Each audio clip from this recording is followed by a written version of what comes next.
आज हम Auckland New Zealand में हैं और ये मुल्क अपने लिए, अपने लोगों के लिए, यहाँ के लोग कितना कॉन्शियस हैं अपने एनवायरनमेंट के लिए, सफाई सुथराई के लिए। वैसे तो ये हमारी इस्लाम की तालीमात है कि सफाई निस्फ ईमान है, मगर आप देखिए मैंने बहुत सारे मुल्कों में सफ़र किया है, मगर ये बिल्कुल नई चीज़ मैंने देखी है कि हम एक फॉरेस्ट की तरफ जा रहे हैं और वहाँ जाने के लिए जो रास्ता है, जो एंट्री है, उसमें देखिए उन्होंने क्या इंतज़ाम किया। ज़रा आगे आइएगा कि आपके पैरों से कोई ऐसी मट्टी, कोई ऐसे जरासीम, कोई ऐसी चीज़ इस फॉरेस्ट के अंदर, इस जंगल के अंदर ना जाए, क्योंकि जो इन्होंने अंदर उगाया है या जिसका वो ख्याल रख रहे हैं, वो चाहते कुछ और एक्स्ट्रा वहां ना चला जाए, कोई जरासीम ना चले जाए, कोई नए सीड्स वहां ना चले जाएं।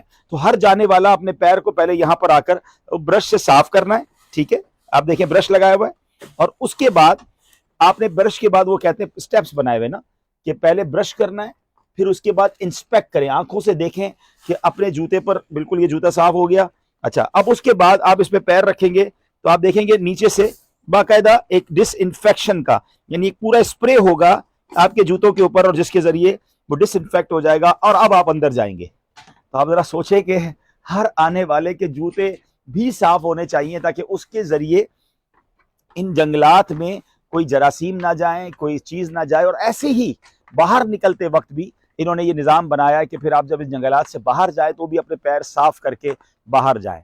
तो क्या बात है जनाब, हम भी FGRF के जरिए एनवायरनमेंट पे काम कर रहे हैं।